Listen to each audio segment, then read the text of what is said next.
Thrilled to have back here on the show one of the hosts of Green Light Podcast, the man behind the scenes there, and the two-time Super Bowl champion, our friend Chris Long, back here on the program. How you doing, Chris?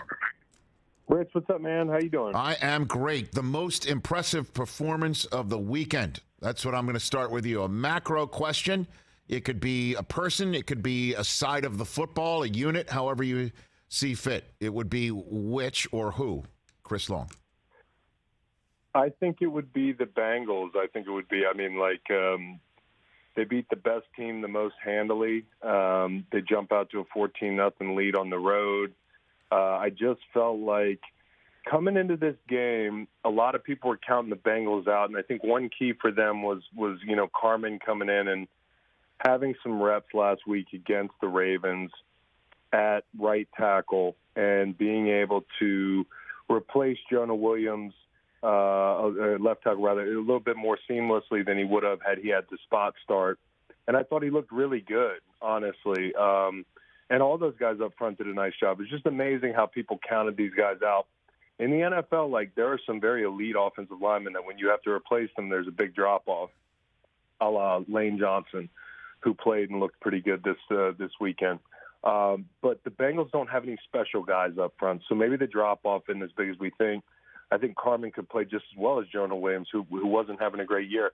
Needless to say, the Bills coming into this game are thinking we got to exploit these matchups, and they didn't. And I think when you look back at the way the Bills were constructed, you add Von Miller, and he's such a great piece, but their depth got really deep. Depth got pretty shallow, rather, pretty quickly with the loss of Von Miller. And so you got like Shaq Lawson and Epinesa and Basham rushing over what I thought was going to be, a tackle that might have trouble this weekend. So I just think the Bills, there's a couple things they need in the offseason. I think number one is grabbing a number two receiver that when you take Diggs away, you can go to this guy reliably, somebody that really scares you. I like Gabe Davis, but you could see how they miss a little bit more firepower. And then on the defensive line, adding pieces so that when you end up in situations like this, you can actually take advantage. But Joe was just lights out. They had matchup problems on the outside, the Bills did, and they just moved the ball down the field the whole game. And the most discouraging thing for the Bills is they ran the ball. They just ran the ball at will. And that's not the game plan there, to be down 14-0 and not be able to stop the run. Well, that's the Bills' issue to me, Chris, and I'm going to dig into it a little bit later, but I might as well since you kind of opened the door. Their running game, they either abandon it or it's either Josh Allen and nothing else. And to me, having somebody that they can rely on, some running back, a mix of their own. I don't believe it's Singletary, or at least they don't trust him to be a bell cow. James Cook is a nice complementary piece for a rookie. I don't know if he would be ready to step up in that role either, like his brother. But they don't have it. They don't have it. And then when they need it, then it's on Allen to try and create it. And at that point, you take Diggs away, and Gabe Davis might not step forward. Then you got a wrap. That's a wrap. Yeah. Right? And that's been my biggest complaint about the Bills all season long. I think Cincinnati's the best team. Coming into the playoffs, obviously you had some O-line issues that got worse, but, I've said over and over again, Cincinnati's the best team in the AFC, like top to bottom. That includes the team they're going to play this weekend. The Bills, quiet as kept, took a step backwards this year. And, I'm sure they missed Dable and that sort of thing, but the line, as you just put it, is so thin between them firing on all cylinders and them being in a slump. Like they found themselves in slumps in various games this season. And, they start the game out slow and they just never got on the right page. And Josh Allen really didn't run the ball for that much. He didn't scramble that much. The design runs didn't do much. So, and Lou Anarumo is a guy who hasn't been talked about enough as a head coaching candidate. That defensive front played really hard. They got after, Dawkins and Saffold. They did a good job in the quarterback run game, so their eyes were in the right place. They limited the big plays. And, they've been turnover machines all season long, ball aware. It wasn't like Josh turned it over a bunch yesterday. But I think this Cincinnati-Kansas City matchup is just going to be awesome. And, Patrick Mahomes and everything that he's playing through right now, but that changes the dynamic of that ball game. And so Lou's playbook opens up big time because, if you look at the time these guys played in December, the first week of December, the Bengals are up 21-3 almost if they get a fourth down early in that ball game in the red zone. Patrick Mahomes jumping in the end zone like that Michael Jordan jump man touchdown that he had against them, all the play extending scrambles in the red zone. He throws his snap to release is like 2.9 seconds. In the red zone, it's up at 3.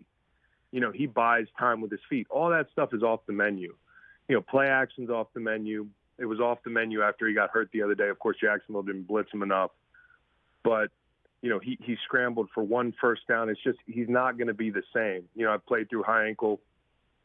It's really difficult.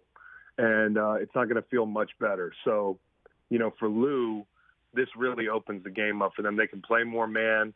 They're not worried about Patrick Mahomes beating you with the coverage with their back to the quarterback. You can pressure him. There's just all types of stuff. It'll be interesting to see. They played a lot of cover 3 the first time they played like 15% man. How does that change? And how do they take advantage of this stuff? Chris Long here on the Rich Eisen Show. You just alluded to the fact that you've played with a high ankle sprain before. Andy Reid called it a tweak after the game. I found that actually made me laugh out loud when he said he tweaked his ankle. And you're hearing also, hey, he woke up the next day feeling way better than we thought. Tony Romo at the end of the Bills-Bengals game said that it wouldn't surprise him if Mahomes couldn't even go on Sunday, and that Wednesday he would be most likely on crutches because of how increasingly worse a high ankle sprain gets after the initial injury. I'll give you the floor on what you think this means. So like I said, I've had it before, and, the first month that I played with it, and, they actually misdiagnosed it as a low ankle sprain, so I felt like I was being a big baby about an ankle sprain. So I was, guilted into playing. And I was just out there. During the week, I couldn't walk. Sundays we'd shoot it up, Toradol, whatever you needed to do to get it to go. And, by game time, you're in a much better place, but you're still dragging around a cinder block. That thing is just flat, right? You can't extend. You can kind of see it on Sunday. Cutting is really hard. It feels like a lightning bolt hits you in the ankle the first time you cut with that thing, and you realize how different it is from just a standard ankle sprain. But there's also a variation of how high up that ankle sprain can be. So we don't know. Is it 8 centimeters up? Is it 6? Is it, 12 or whatever it is? There is a threshold to how high that little tear can get, to where they actually have to do surgery and the joint's no longer stable. It seems like his is one you can play through. But like I said, it's just a totally different ballgame, and I think it was reflected in not only what you saw in the field, the first 5 plays he was in, the initial shock of it, and I don't know if Henny wasn't warm yet or what. And Henny deserves a lot of credit. Yeah. That was a big drive, not only to get the 7 points in a tight ball game that they needed, but to stabilize and make them feel like, okay, we're going to be okay. We can win this game, and Henny's sharp.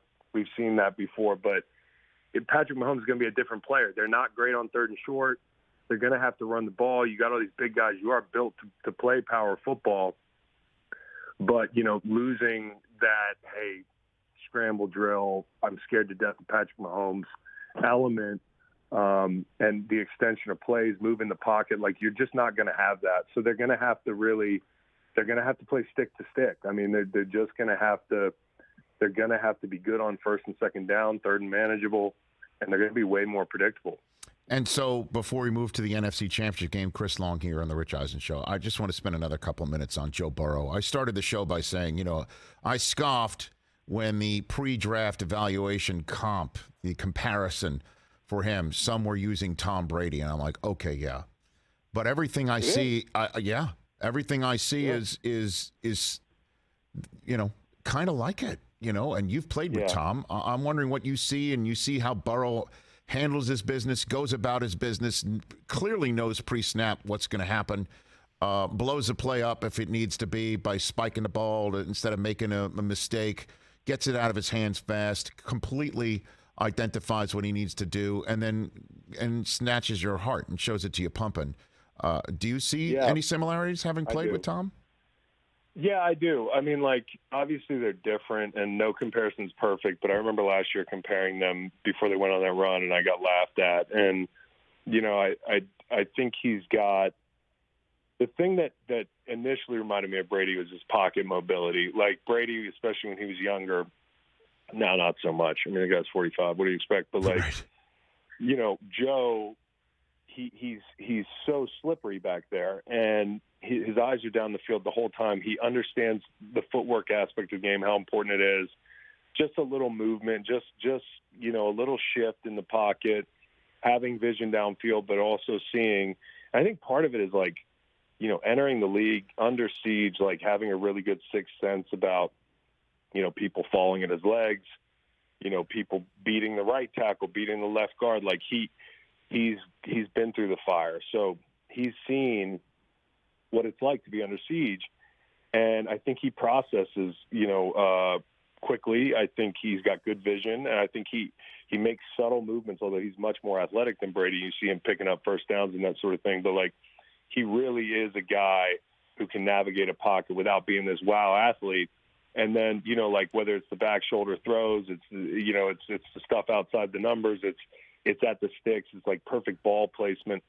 They run an offense that's physical, and I think that's one of the biggest things about it is, like, Brady always played in physical offenses where there was a run game to kind of, I don't know, accentuate his skills from the pocket. And, you know, you look at Cincy and the way they're built, like, look at the first game they played against Kansas City. They manhandled them up front, and they ran the ball, and P. Ryan had 100 yards. He had 40 yards in the first quarter. Like, that sets up the play action. That sets a tone in the game where you really soften things up for the pass game. And I think, you know, the similarities are that this guy's, you know, stone cold killer. He's got the leadership ability. He has it, but he moves well in the pocket, and he's really good at the sticks, and the ball placement's always very good. So I see the similarities. I do. And it's a lot of fun to have a guy that's even a little bit like him in this generation, this crop of quarterbacks. I'm with you. Chris Long here on the Rich Eisen Show. All right, here's a fill-in-the-blank question. Such a sports talk radio setup, Chris Long, but here we go. The Dallas Cowboys did not win and did not reach the NFC Championship game because of fill-in-the-blank. What do you got for me? Oh, man. I think they wore down in the second half. I mean, we could start with Dak.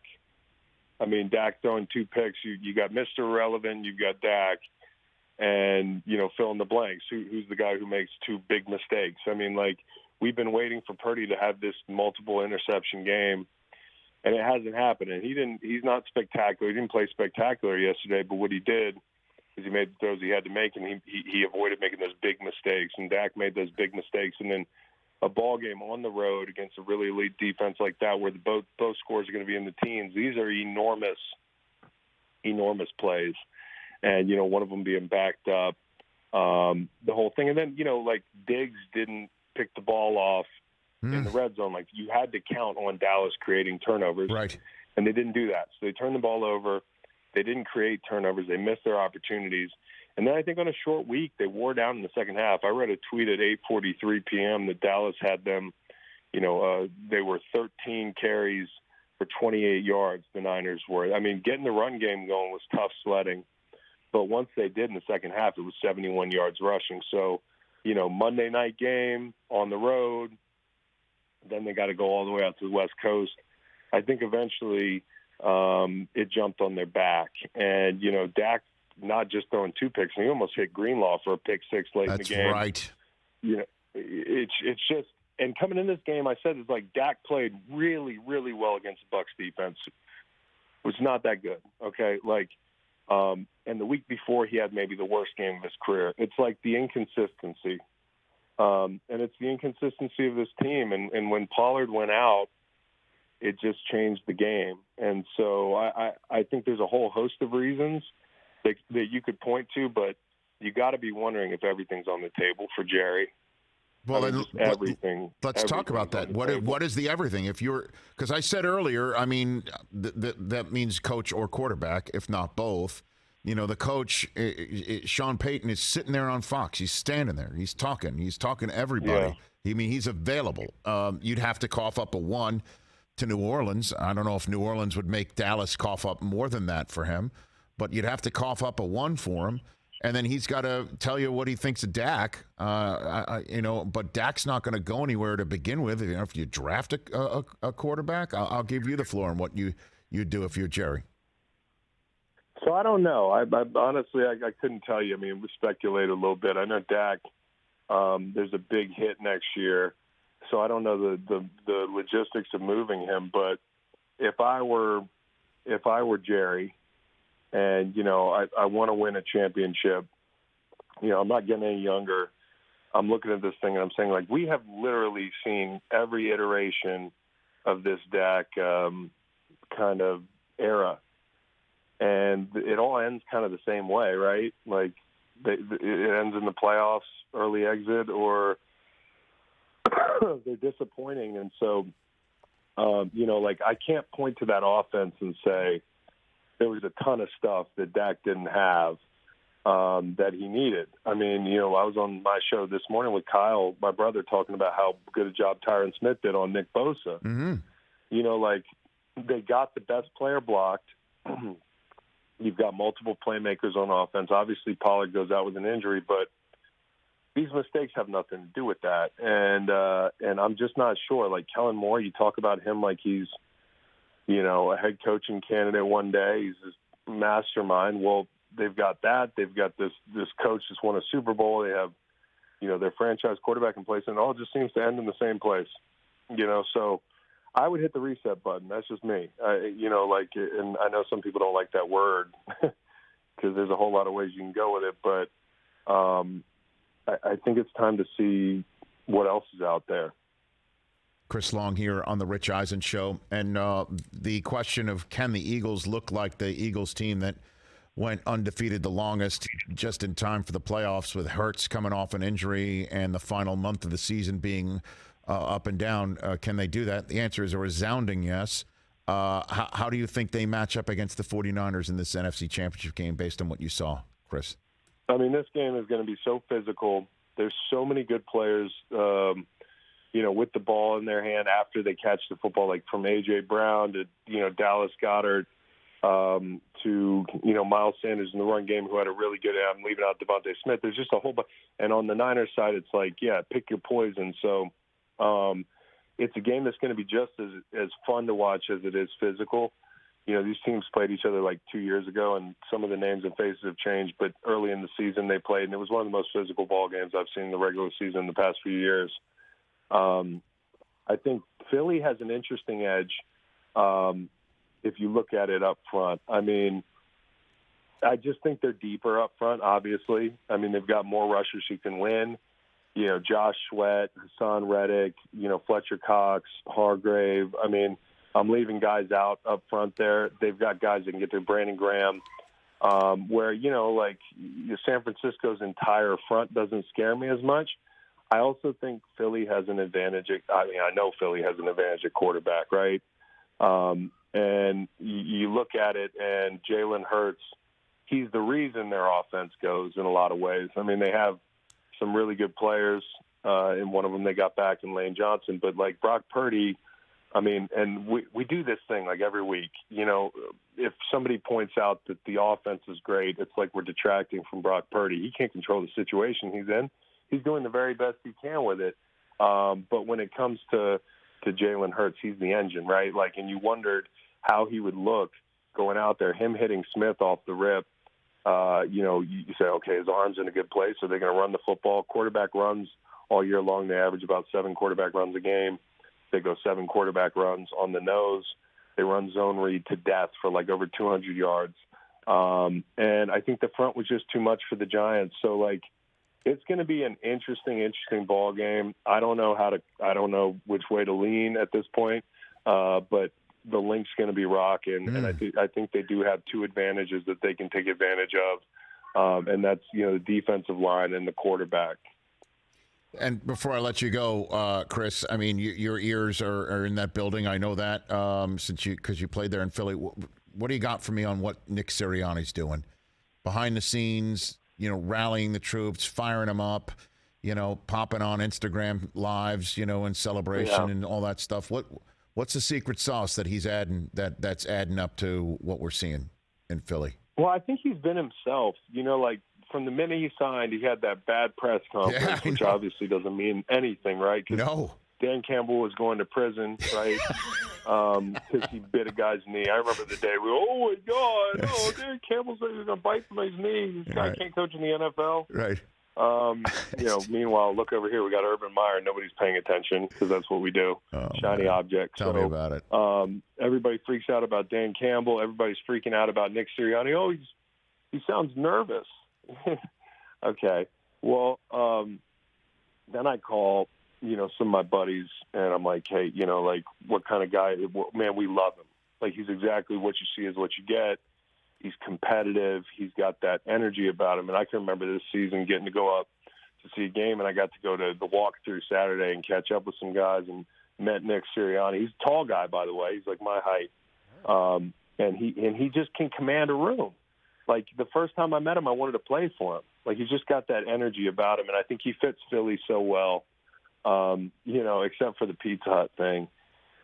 With the stuffed crust. You don't want to order Pizza Hut in South Philly, but kudos to him for sharing that tidbit. He's exactly who he is, and I think like he's kind of brazen, like the last guy in Doug Peterson, where he's going to go. He's going to he's unafraid, and I think that whole mindset is this team is so much different from the team that won the Super Bowl in 2017. They're better on paper, and they have such a different mentality. When we won the Super Bowl, it was nobody believes in us, and people weren't paying attention. Right. Even the minute they started paying attention, Carson got hurt, and all of a sudden we were kind of an afterthought. We had to prove it the whole year. They've had a target on their backs the whole year. Like, everybody knows how good they are. And they've worn it. I mean, they are cocky. Like, they're on the line between confident and cocky, and that's right where you want to be. They're like bullies, man. And it's fun to watch. I mean, like, that's what you're going to need. Because San Francisco, they got some bullies on their team. I love chatting with you. As you know, this was as great as any of the hits we've done all year long. I greatly appreciate it. I hope you and your bro had a great Green Light pod, and you'll have a great week as well. Chris, thanks for the time. Yes, sir. I appreciate you. Always. Right back at you. Let's do this again next Monday. That's Chris Long. Everybody check out Green Light Podcast with Chris. Just a dynamite listen, as always. Check it out where all podcasts can be acquired. Green Light Pod with Chris Long. Catch the Rich Eisen Show every single day on the Roku channel, 12 to 3 Eastern, for free.